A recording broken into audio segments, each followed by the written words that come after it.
Bonjour et bienvenue dans ce cours de formation intitulé La sécurité au laboratoire. Ce cours va se présenter par moi, Zineb Silmaoui. Soyez la bienvenue dans la suite du cours. Le cours va se présenter comme suite. Je vais débuter par une introduction, puis présentation générale sur le laboratoire, les fonctions principales du laboratoire, les types de laboratoire et le rôle du personnel de laboratoire. Puis les risques relatifs au laboratoire, notamment les risques chimiques, biologiques, électriques, thermiques et mécaniques. Puis les équipements de protection individuelle. Puis les règles de sécurité. Ensuite, manipulation sécurisée au laboratoire. Les connaissances et emplacements du matériel de sécurité. Et enfin, une conclusion. Alors, c'est quoi un laboratoire? C'est un espace technique où sont réalisées les analyses de produits afin de vérifier leur qualité. Les manipulations effectuées peuvent être complexes et comporter des risques importants tels que les risques chimiques, les risques biologiques, mécaniques, électriques et thermiques. Pour garantir la sécurité des personnes et assurer la fiabilité des résultats, il est essentiel de respecter rigoureusement les règles d'hygiène et de sécurité. Les principaux objectifs du cours sont, premièrement, identifier les risques liés à l'environnement de travail en laboratoire, notamment les risques chimiques, biologiques et physiques. Appliquer un comportement responsable et professionnel en respectant les règles d'hygiène et de sécurité. Utiliser correctement les équipements de protection individuelle, EPI, adaptés aux activités du laboratoire. Appliquer les procédures d'hygiène pour le maintien de la propreté du poste de travail et la prévention des contaminations. Réagir d'une manière efficace en cas d'incident ou d'accident, brûlure, coupure, projection et évacuation. Interpréter les pictogrammes de danger et les consignes de sécurité et s'y conformer. Participer activement à la prévention des risques par une organisation du travail et un respect du protocole. Parmi les fonctions principales du laboratoire, premièrement, analyser et contrôler la qualité des produits par vérification de la conformité des matières premières, des produits finis ou en cours de fabrication et par détection des risques de contamination, les anomalies ou les non-conformités des produits. Puis, recherche et développement, par créer de nouveaux produits, procéder aux formulations, tester des prototypes ou optimiser des procédés existants, puis expérimentation et essais par la réalisation des tests chimiques, biologiques ou physiques et étudier les effets de certaines conditions telles que la température, le pH, la durée, etc. sur les produits. Surveillance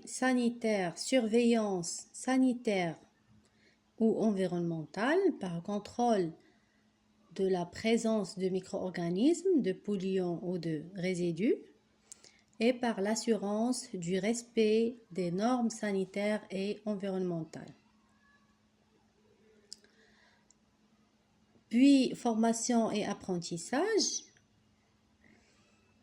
servir de lieu de remise en pratique des connaissances scientifiques et techniques et former les étudiants ou le personnel aux procédures et aux bonnes pratiques de laboratoire.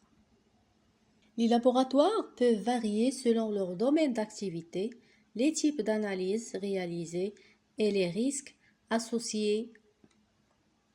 Chaque type de laboratoire suit des protocoles spécifiques en matière d'hygiène, de sécurité et de manipulation.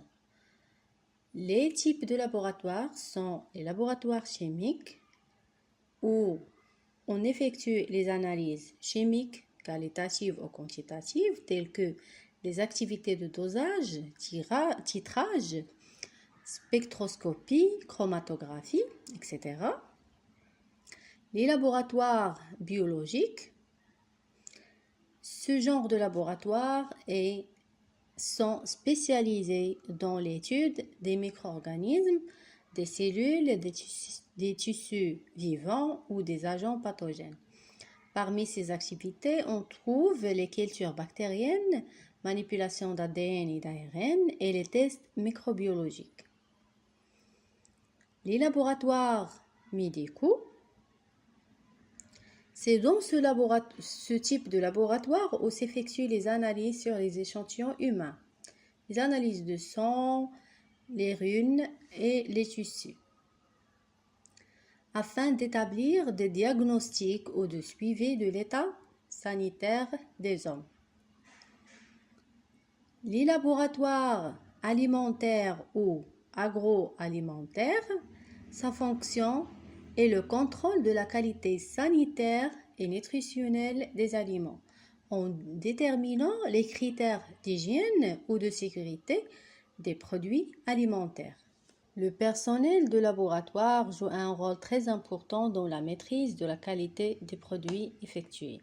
Son travail permet de garantir que les produits fabriqués sont conformes aux normes, sans danger pour le consommateur et traçables en cas de problème.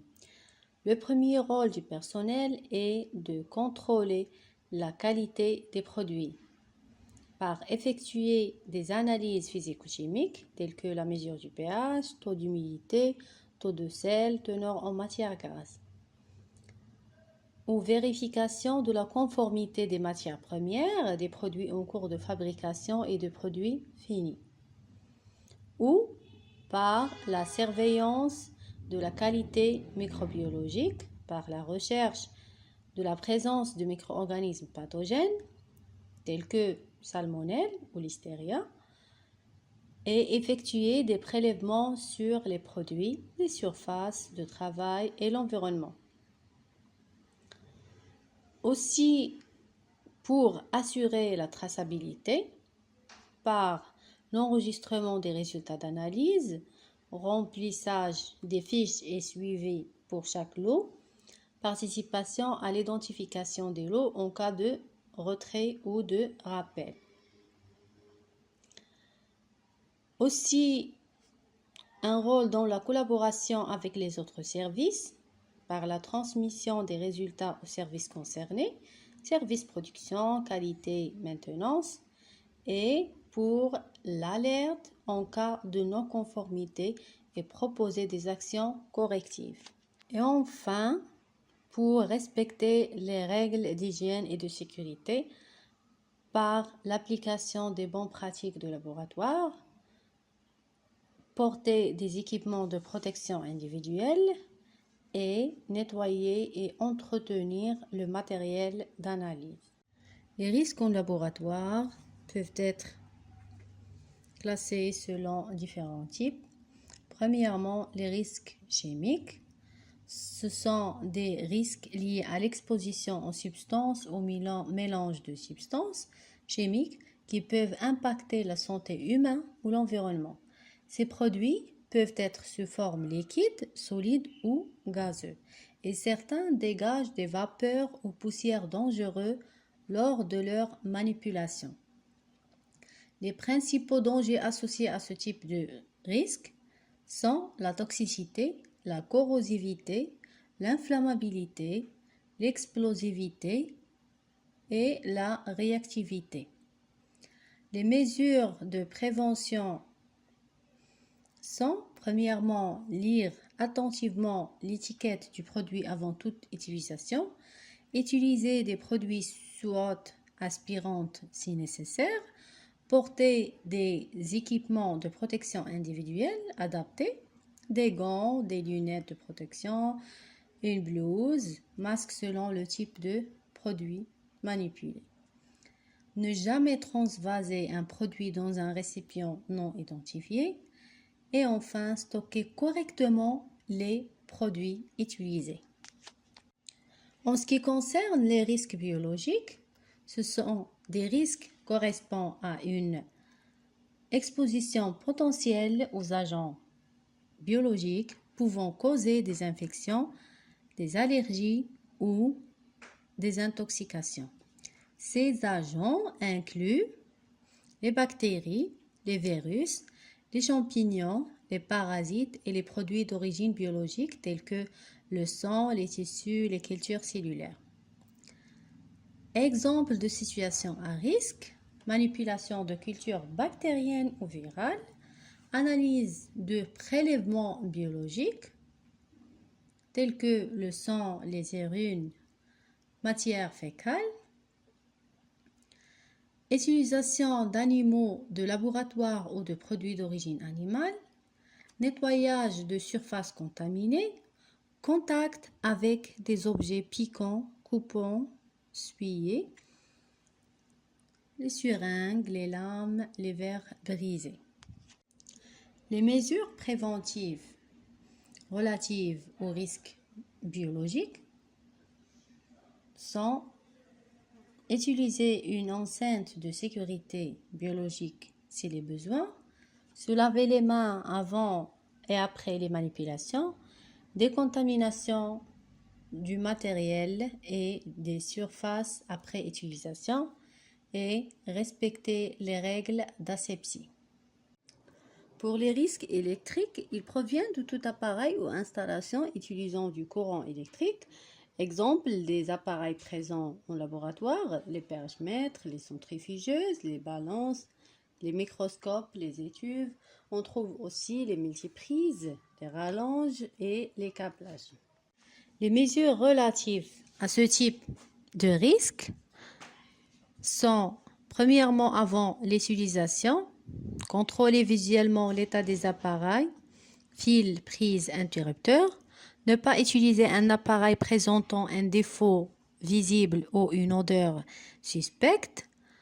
Pendant l'utilisation, éviter tout contact des appareils avec l'eau, ne pas tirer sur les câbles pour débrancher, ne pas utiliser de rallonge inutilement ou plusieurs multiprises en cascade, utiliser des gants isolants si nécessaire. Après l'utilisation, éteindre l'appareil avant de le débrancher. Débrancher correctement en tenant la fiche, pas le câble. Signaler tout dysfonctionnement au responsable technique. Après l'utilisation, éteindre l'appareil avant de le débrancher. Débrancher correctement en tenant la fiche, pas le câble. Signaler tout dysfonctionnement au responsable technique. En ce qui concerne les risques thermiques, ils sont liés à une exposition à des températures extrêmes, chaudes ou froides, pouvant entraîner des accidents ou des maladies professionnelles. Il y a deux types de risques thermiques, soit la chaleur excessive. Il s'agit de l'exposition à une température très élevée. Cela peut entraîner divers effets sur la santé, tels que les brûlures, les coups de chaleur, les déshydratations, la fatigue, une perte de vigilance pouvant augmenter le risque d'accident. On trouve aussi le froid excessif, c'est l'exposition à une température très basse. Il peut provoquer des effets tels que l'hypothermie, une raideur musculaire, des troubles de la circulation et une perte de dextérité. Il peut provoquer par chambre froide, des congélateurs, travail à l'extérieur en hiver. Pour prévenir ce type de risque, il faut porter des équipements de protection individuelle, des vêtements thermiques adaptés, exemple les blouses ou manches longues résistant à la chaleur, manipuler avec des pinces ou des gants thermiques et isolants de la chaleur et le froid, isoler et identifier les machines thermiques chaudes et froides, éloigner les produits inflammables des zones chaudes, savoir utiliser un extincteur approprié. On passe maintenant aux risques mécaniques. Ce sont des risques liés au mouvement d'éléments mécaniques, d'outils, de machines ou à la manipulation d'objets lourds ou tranchants. et à l'utilisation d'équipements ou d'objets en mouvement dans un environnement de laboratoire. Ils peuvent causer des blessures en cas de contact direct ou indirect avec ces éléments en mouvement. Ils peuvent provoquer des effets tels que des coupures avec scalpel, lame, verrerie cassée, des perforations aiguilles, pointes, pipettes brisées, des écrasements, manipulations d'équipements ou de contenants lourds, des chocs ou projections agitateurs centrifugeuses, mal équilibrées, matériel instable, des entorses ou blessures musculaires, mouvements répétitifs, mauvaise posture, manutention. Les mesures préventives liées à ce type de risque sont premièrement utiliser des équipements de protection individuelle, EPI, des gants de protection adaptés, anti-coupure, c'est nécessaire, des blouses de laboratoire fermées et des lunettes de protection en cas de risque de projection. Manipuler des outils et matériels de manière sécurisée, éviter de forcer sur la verrerie ou le matériel fragile, utiliser des outils bien entretenus et adaptés à la tâche et éviter les gestes brusques. Sécuriser les appareils mécaniques, vérifier que les centrifugeuses, agitateurs ou broyeurs sont bien fermés et équilibrés avant mise en marche. Éviter d'ouvrir un appareil en fonctionnement, effectuer un entretien régulier, ranger les objets touchant ou cassant dans des contenants adaptés et éviter l'encombrement pour limiter les chutes et les accidents. Former le personnel à la bonne utilisation des équipements, signaler toute panne ou anomalie immédiatement et afficher les consignes de sécurité à proximité des machines. Le respect des règles de sécurité est essentiel pour prévenir les accidents, protéger les personnes et garantir un environnement de travail convenable. Les comportements à adopter sont, premièrement, respecter les consignes de sécurité et les procédures de travail données par le responsable, lire et comprendre les protocoles avant toute manipulation, éviter toute modification des procédures sans autorisation. Les comportements généraux, être attentif à l'environnement du travail, aux machines, aux produits et aux collègues, adopter une attitude calme, concentrée et professionnelle, éviter de parler inutilement ou se déplacer sans raison, éviter de couvrir, bousculer quelqu'un ou faire de gestes brusques. Exemple des équipements de protection individuelle, EPI, une blouse de coton bien fermée, des gants de protection, des lunettes de protection, des masques selon les besoins et les produits manipulés et des chaussures adaptées à chaque type de laboratoire. Les manipulations en laboratoire doivent se faire dans le strict respect des règles de sécurité pour prévenir les accidents indésirables. Pour le pipetage, utiliser des poires ou des pipeteurs manuels ou automatiques en évitant de pipeter avec la bouche. Prélever des liquides lentement pour éviter les bulles ou les éclaboussures. Tenir des pipettes verticalement pour garantir la précision et éviter les débordements. Pour le chauffage, c'est interdire de chauffer un récipient fermé pour éviter le risque d'explosion. Utiliser des récipients adaptés à la chaleur, exemple un bécher en verre borosilicaté. Surveiller le processus d'échauffement. Pour la pesée, on doit utiliser une spatule propre et sèche, utiliser un récipient propre et taré pour ne pas peser directement sur la balance, refermer les flacons immédiatement après chaque usage pour éviter la contamination de la substance et enfin travailler avec des quantités maîtrisées pour limiter les pertes et les erreurs. Après manipulation, nettoyez immédiatement les saletés présentes en éliminant les déchets selon les consignes précises, décontaminer et ranger le matériel et enfin se laver les mains après toute manipulation, même avec des gants. Au sein d'un laboratoire, connaître le matériel de sécurité disponible et savoir le localiser rapidement est fondamental pour réagir efficacement et rapidement en cas d'urgence. Pour les extincteurs, placez-les à des endroits stratégiques, notamment à proximité des zones à risque et des sorties. Suivre les bonnes pratiques d'utilisation des extincteurs. À titre d'exemple, lire attentivement les étiquettes des extincteurs. Pour les douches oculaires et douches de sécurité, l'accès à ces dispositifs doit être facile, bien signalé et dégagé en permanence. Pour les douches oculaires, doit être utilisé immédiatement après une projection des produits chimiques aux poussières irritantes dans les yeux des opérateurs, en rinçant les yeux au moins 15 minutes, paupières ouvertes et en regardant dans tous les sens.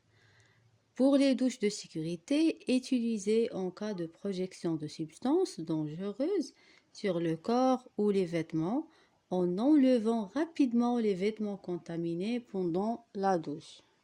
La trousse de secours doit contenir des compresses stériles, des pansements, des gants, des ciseaux, des solutions antiseptiques et des couvertures de serviette. Et pour conclure, la sécurité est une responsabilité collective et un engagement quotidien.